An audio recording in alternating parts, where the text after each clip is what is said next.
How to make your spiritual journey much easier. One of the best ways to learn things is by listening to other people's stories.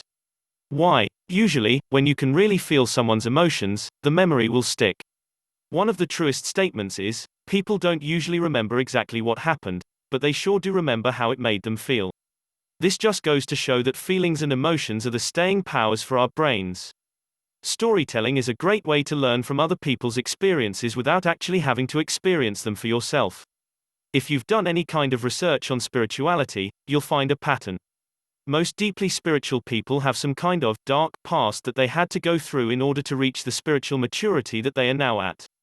This phase in people's lives is called many different things: facing the shadow, a dark night of the soul, mirror work, shadow work, and the list goes on and on.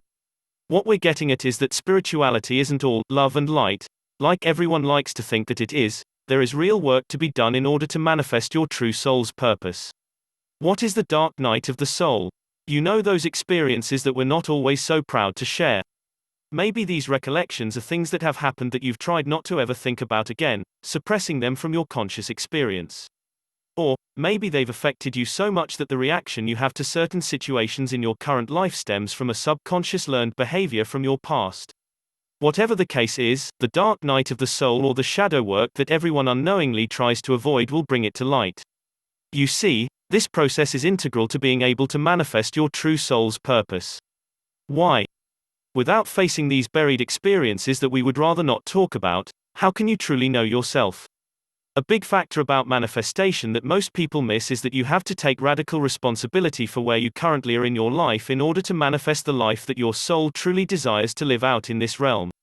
Without extreme accountability, you'll never know what needs to be addressed in order to live in your full potential. This is not an easy task.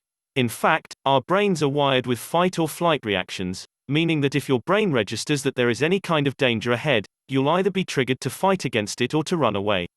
We're here to reassure you that the growing pains that you're probably experiencing on this spiritual path is not only completely necessary, but also universally and spiritually intentional.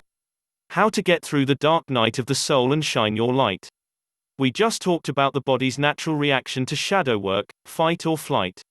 So, the first step to conquering this critical part of your soul path is to approach it in a conscious way. This means that you need to be fully aware and accepting of what you're about to dive into. As we said before, this is no easy task. And to make it even more inviting, you don't just have one of these phoenix moments, you'll continue to experience them in order to get closer and closer to your higher self. Don't let this discourage you. Simply remind yourself that as long as you're incarnated here in this realm, there is always work to do. So, why wouldn't you want to learn the easiest way to integrate shadow work into your life? If your initial response to facing your subconscious shadow self is to fight back and cause chaos, it's imperative that you don't let fear overcome you. Again, this is not easy, but it is necessary. When we react out of fear, we're more likely to lash out and destroy relationships around us that actually are supportive of our soul's path. To avoid doing this, recognize when you're getting worked up and try to find the trigger in the situation. Why were you triggered? Are you acting out of emotion? Is the chaos that's being created really align with your highest self?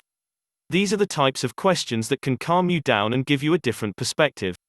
If your initial response is flight when you face your subconscious shadow self, you have to also work on not acting out of fear. This is no easier than the flight response above, but also just as necessary. When we run from something out of fear, we're more likely to self-sabotage the very things in our lives that we've been working so hard to manifest. To avoid doing this, take a moment to think about the big picture. Everything you want is on the other side of fear. Remember, isn't this exactly what you're asking for? Do you feel worthy of the life that you're manifesting? These are some of the thoughts that can ground you again when you find yourself running from challenges. Your soul knows what's best for you, don't fight against it. Sometimes, as we are stepping into our true purpose, certain situations will be manifested before us to help us hurdle into the next level of our lives. There are people who will naturally try to go around the hurdle, sit in the same place, or even try to bulldoze through it, but neither of these approaches is the best way to face challenges. As with anything, your strength gets better over time as you face more and more hurdles through life, you'll become more and more comfortable jumping over them correctly. Knowing a few things about yourself, like your natural talents and areas of opportunity, can make your training that much easier. Whether you're ready to manifest the life that your soul is yearning for, or you find yourself facing shadow work, learning about your soul path will reveal so much about you, including how you handle these situations. You'll be amazed at how your soul is already more equipped than you would have ever guessed. The question is, are you ready to do the work to manifest the life that you truly desire? What do you have to lose? Your personalized soul path report is waiting for you. Click the link in the description to get started.